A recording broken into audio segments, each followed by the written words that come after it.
अंदाज नया, माध्यम नया, पॉलिटिक्स वाला। आओ राजनीति करें अब हमारे YouTube चैनल पर। नमस्कार, मैं पंकज मुकाती। पीएम टाइम में आपका स्वागत है। मैं लंबे समय से पत्रकारिता में हूं, पर पहली बार आपसे इस माध्यम के जरिए रूबरू हूं। पॉलिटिक्स वाला के इस प्रयास को आप देखिए। अच्छा होने पर आप लाइक करेंगे ही, इस बात की मुझे पूरी उम्मीद है, पर उससे ज्यादा मेरी आपसे गुजारिश है कि कुछ भी तथ्यात्मक गलती होने पर, किसी भी तरह की गड़बड़ी नजर आने पर या किसी सुझाव के लिए आप अगर मुझे बताएंगे तो मुझे ज्यादा खुशी होगी। आलोचना का हमेशा स्वागत है। मैं चाहता हूं कि ज्यादा से ज्यादा लोग इस बारे में क्रिटिकल एनालिसिस मेरे सामने रखें, जिससे हम आगे बढ़ सकें, बेहतर कर सकें। अब आते हैं आज के मुद्दे पर। हिंदुस्तान अपना 74वां गणतंत्र दिवस मना रहा है। किसी भी मनुष्य की उम्र में 74 साल उसकी उम्र के एक ढलान की उम्र होती है, पर किसी देश के इतिहास में 74 साल बहुत ही छोटी, बहुत ही अल्पायु है। पर लगता है हिंदुस्तान अपने गणतंत्र और संविधान के साथ इस 74वें साल तक आते आते थक सा गया है। आज के परिवेश को देखते हुए लगता है कि देश अब बदलाव चाहता है। उसे अब संविधान पर भरोसा नहीं रहा है। ये अचानक नहीं हुआ है, न रातों रात हुआ है। धीरे धीरे करके ये प्रयास किया जा रहा है, ये बताने का, ये दर्शाने का कि देश में पिछले कुछ सालों में कोई भी काम नहीं हुआ है। ये बात आम आदमी के दिमाग के अंतिम सिरे तक बहुत तरीके से बैठा दी गई है। आज हालात यह है कि हम आज़ादी के महानायकों के सम्मान करने से भी बचते हैं। बड़े स्तर पर यह कहा जा रहा है कि जो आज़ादी के वाकई महानायक थे, जिन्होंने आज़ादी की जंग लड़ी, उन्हें उनका पर्याप्त सम्मान नहीं मिला। जिन्हें हम इतने सालों से आज़ादी के महानायक के तौर पर पूछते आ रहे हैं, उनके बारे में ये दर्शाया जा रहा है, ये बताया जा रहा है कि वे नालायक थे। महात्मा गांधी में हमें देश का गद्दार, बंटवारे का खलनायक दिखाया जा रहा है। देश के माहौल को देखेंगे तो पिछले कुछ सालों में सिर्फ एक ही चीज ने रफ्तार पकड़ी है, वो है भ्रम और प्रोपेगेंडा। इसी का हम आपको दूसरा सिरा दिखाते हैं। आबादी के एक बड़े हिस्से का दिमाग इस कदर बदरंग हो चुका है कि उन्हें अब रंगों में भी बेशर्मी नजर आने लगी है। ऐसा लगता है मानो वे कलर ब्लाइंडनेस, रंग अंधत्व का शिकार होते जा रहे हैं। इस देश ने रंगों का इस तरह से बंटवारा शुरू कर दिया है कि उन्हें तिरंगे के 3 रंग भी अब अच्छे नहीं लगते। बहुत से लोग ये कहने लगे हैं कि इसमें से 2 रंग हटा देने चाहिए। रंग अंधत्व को और चमकीला करने के लिए हमने अपनी आंखों पर सस्ते चश्मे चढ़ा लिए हैं। इन चश्मों के फ्रेम में दूरदर्शिता का कोई लेंस फिट ही नहीं बैठता है। हमने रंगों पर इतने हमले किए हैं कि गिरगिट भी अब सदमे में है। वह भी अपने कार्ड को लेकर घूम रहा है कि इसमें से कुछ रंग हटा दीजिए, क्योंकि जिंदगी है तो सब कुछ है, वरना रंग तो बदलने को सारी उम्र पड़ी है। अब आते हैं मुख्य मुद्दे पर। इस गणतंत्र दिवस पर 2 फिल्में रिलीज हो रही है। पहली पठान, जिसे प्रमोट करने के लिए हमारे राजनेता, मंत्री और कट्टर हिंदुवादी लोग पूरी शिद्दत से जुटे रहे, और दूसरी फिल्म है गांधी गोडसे, एक युद्ध। महात्मा गांधी के हत्यारे नाथूराम गोडसे को गांधी के बराबर दर्जा दिलाने की कोशिश लंबे समय से चली आ रही है, पर अब ये एक फिल्म के तौर पर सामने आ रही है, बड़े पर्दे पर दिखाई देंगी। इस फिल्म के निर्माता निर्देशक राजकुमार संतोषी जो कह रहे हैं, उससे भी स्पष्ट होता है कि वो फिल्म को किस दिशा में ले जाना चाहते हैं। राजकुमार संतोषी का कहना है कि गोडसे को वो सम्मान, वो हक नहीं मिला जिसके वो हकदार थे। गोडसे के विचारों को जनता के सामने लाना आवश्यक है, इसीलिए उन्होंने इस फिल्म का निर्माण किया है, जिसका नाम है गांधी वर्सेस गोडसे, एक युद्ध। संतोषी का कहना है कि ये विचारों का युद्ध है, जिसे वे जनता के सामने रखेंगे। सुनिए खुद राजकुमार संतोषी इस अपनी फिल्म के बारे में क्या कह रहे हैं। मुझे ऐसा लगता है कि गोडसे के साथ अन्याय हुआ।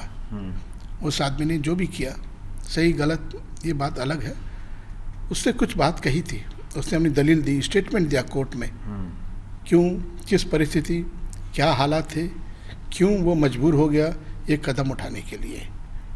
उस आवाज़ को दबा दिया गया।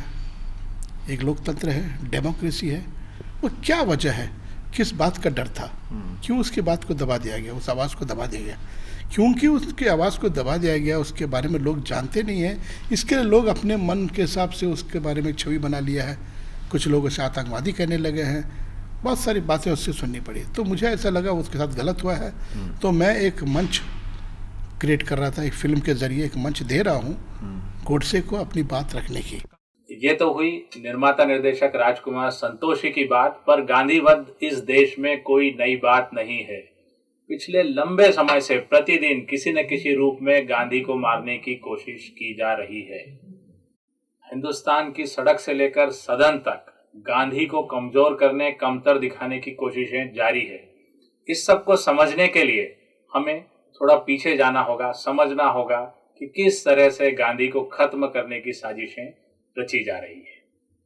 मध्य प्रदेश की राजधानी भोपाल से सांसद भगवा वस्त्रधारी प्रज्ञा सिंह ठाकुर किस तरह से गांधी जी के हत्यारे नाथूराम गोडसे को देशभक्त बताने के लिए लालायित रहती हैं, उनका ये जज्बा आप देखिए इस वीडियो में।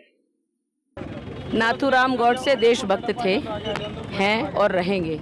ऐसा बोलने उनको आतंकवादी कहने वाले लोग स्वयं के गिरेबान में झांक के देखें। अब की चुनाव में ऐसे लोगों को जवाब दे दिया जाएगा। तो देखा आपने किस तरह से प्रज्ञा सिंह ठाकुर ने नाथूराम गोडसे को लार्जर देन लाइफ बताने की कोशिश की। उन्होंने ये बयान संसद में भी दिया और संसद में गांधी जी की तस्वीर के ठीक नीचे ये बयान दिया गया। इससे साबित होता है कि किस तरह से हम संवैधानिक व्यवस्थाओं, संविधान और उसके चुने हुए जनप्रतिनिधियों की जिम्मेदारियों को प्रतिदिन तार तार कर रहे हैं। पूरे देश में प्रज्ञा सिंह ठाकुर के इस बयान पर हल्ला मचने के बाद उन्होंने सदन में ही माफी मांगी, पर उनके माफी मांगने का अंदाज भी आप देखिए। बीते घटनाक्रम में सबसे पहले मैं सदन में मेरे द्वारा की गई किसी भी टिप्पणी से यदि किसी भी प्रकार से किसी को कोई ठेस पहुंची हो तो उसके लिए मैं खेद प्रकट कर क्षमा चाहती हूँ। आप ऐसा सांसद चाहते, आप ऐसा सांसद चाहते। साध्वी प्रज्ञा सिंह ठाकुर सिर्फ एक चेहरा है, ऐसे कई चेहरे देश में प्रतिदिन घूम रहे हैं, पर इसमें जब मीडिया शामिल हो जाता है तो इसका तड़का और बढ़ जाता है।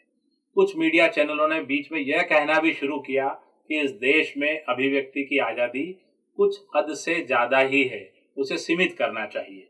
अच्छी बात है, किसी भी चीज की अति बुरी है, पर इसे सीमित करने के लिए हमें संविधान में मिले मूलभूत अधिकारों को पूरी तरह से बदलना पड़ेगा, संविधान को पुनः लिखना पड़ेगा, एक नया चैप्टर खड़ा करना होगा। क्या देश उसी दिशा में जा रहा है? क्या धीरे धीरे हम इसी तरफ बढ़ रहे हैं कि हम संविधान को फिर से लिखना चाहते हैं? एक तरफ नाथूराम गोडसे का महिमा मंडन किया जा रहा है, दूसरी तरफ मीडिया यह कह रहा है कि लोकतंत्र में अभिव्यक्ति की आजादी कुछ हद से ज्यादा हो गई है। तीसरी तरफ कुछ वो लोग हैं जो नाथूराम गोडसे की प्रतिमाएं लगाना चाहते हैं, उनके मंदिर बनाना चाहते हैं। अच्छी बात है, अपने नायकों के मंदिर बनाने चाहिए, और इसके पीछे उनका तर्क यह है कि जब देश भर में महात्मा गांधी की लाखों मूर्तियां लगी है तो कुछ मंदिर नाथूराम गोडसे के क्यों नहीं बनना चाहिए। अब देखिए, इनका तर्क समझने की कोशिश कीजिए आप कि ये नाथूराम गोडसे का मंदिर देश में क्यों बनाना चाहते हैं। ये आप इस वीडियो में देखिए। इसी दफ्तर के कैंपस में गोडसे की मूर्ति लगाने के लिए ये अखंड भारत माता मंदिर गोडसे जी का नाम दिया गया है, जिसमें अखंड भारत माता की प्रतिमा होगी, विभाजन के पूर्व की अखंड भारत की, और गोडसे जी की साथ में उनकी प्रतिमा होगी। कुछ अंश जो पूना में अस्थि कलश रखा हुआ है गोडसे जी का, वहाँ से अस्थियां लाई जाएंगी, वो कलश यात्रा के रूप में लाई जाएंगी और वो भी उस मंदिर में स्थापित करने की योजना है। अब तक बात हमने की नाथूराम गोडसे के महिमा मंडन की, उनका मंदिर बनाने की, लेकिन अब दुनिया इससे कहीं आगे निकल चुकी है। जिस तरह से हम दशहरा पर रावण दहन करते हैं, वैसे ही कुछ लोग 30 जनवरी यानी गांधी जी की शहादत के दिन उनका पुतला दहन भी करते हैं। हिंदू महासभा की भगवा वस्त्रधारी पूर्ण चैतन्य शकुन पांडे का ये अंदाज गांधी विरोधियों को खुश कर देगा। अहिंसा के पुजारी को इससे बेहतर श्रद्धा सुमन कोई क्या अर्पित करेगा, ये बदलते हिंदुस्तान का नया अंदाज है। शकुन पांडे ने गांधी का पुतला बनाया और उसे सरेआम गोली मार दी। बाद में उस पुतले का दहन भी किया गया। अभी आपने ये वीडियो देखा किस तरह से महात्मा गांधी को गोली मारी गई, उसके बाद उनका पुतला दहन किया गया। अब अपने इस दहन कार्यक्रम और इस गोली मारो अभियान को सही साबित करने के लिए शकुन पांडे क्या कह रही हैं। उनका कहना है कि जब प्रतिवर्ष रावण का पुतला जलाया जा सकता है तो गांधी की शहादत के दिन गांधी का पुतला दहन और उनको गोली मारने में क्या दिक्कत है। बहुत दुर्भाग्यपूर्ण विषय है कि जिस तरीके से हम पे कार्रवाई हो रही है, मानो जैसे कितना बड़ा राष्ट्रद्रोह हमने किया हो। जिस तरीके से रावण का हर साल दहन होता है, ठीक उसी तरीके से हम 30 जनवरी को मनाते हैं और मनाते रहेंगे। कोई बात नहीं है। इस देश का संविधान पता नहीं क्या है, आप सब लोगों को पता है, जनता जानती है, जनता फैसला करेगी इस बात का, मेरी भावनाओं का, गोडसे की भावनाओं का, पूरे हिंदू महासभा की भावनाओं का। अब देश में इस तरह के कुतर्क सामने आएंगे और उन पर जनता ताली पीटेगी तो कोई क्या कर लेगा, और संविधान और राष्ट्रपिता खुद भी क्या कह सुन पाएंगे। महात्मा गांधी को गोली मारने और इस पुतला दहन के बाद जो वीडियो वायरल हुआ है वो और भी शर्मसार करने वाला है।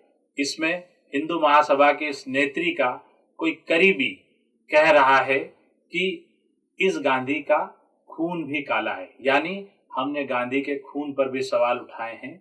हम इस बात से भी नहीं झिझकते कि हम इस देश के राष्ट्रपिता, इस देश को आजादी दिलाने वाले महात्मा गांधी के खून को भी काला बताते हैं, उनके खून पर भी सवाल उठाते हैं। इन सभी शर्मसार कर देने वाले कारनामों के बाद आपको गांधीवत क्यों किताब लिखने वाले नाथूराम गोडसे के भाई गोपाल गोडसे का तर्क भी जरूर सुनना चाहिए, क्योंकि उनके तर्क के बिना ये स्टोरी अधूरी ही लगेगी। हैदराबाद की समस्या आगे स्पष्ट दिखाई दे रहा था कि गांधी जी का वध करूंगा तो मैं स्वयं जड़ सहित नष्ट हो जाऊंगा, किंतु इतना होने पर भी मैंने निश्चय किया कि मैं स्वयं जड़ से उखड़ जाऊं, ये कोई बड़ी बात नहीं है, किंतु ये व्यक्ति जीवित नहीं रहने पावे।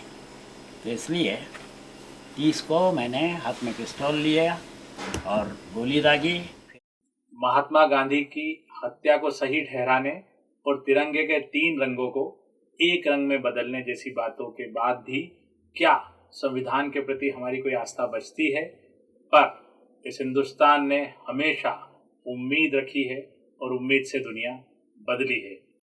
एक बात और आप समझ लीजिए कि सस्ते चश्मे ज़्यादा दिन तक टिकते नहीं हैं। आज से 5 दिन बाद यानी 30 जनवरी को गांधी की पुण्यतिथि है और ये शाश्वत सत्य है कि गांधी का इस देश में कोई विकल्प नहीं है। गांधी मरा नहीं करते। बापूजी बच गए हैं। गांधी विरोधी गोडसे की चाहे कितनी भी मूर्तियां बना लें, लेकिन वे गोडसे में प्राण नहीं फूंक सकते। गांधी को वे चाहे जितनी गोलियां मारें, पर गांधी इस देश की हवा में हमेशा सांस लेते रहेंगे।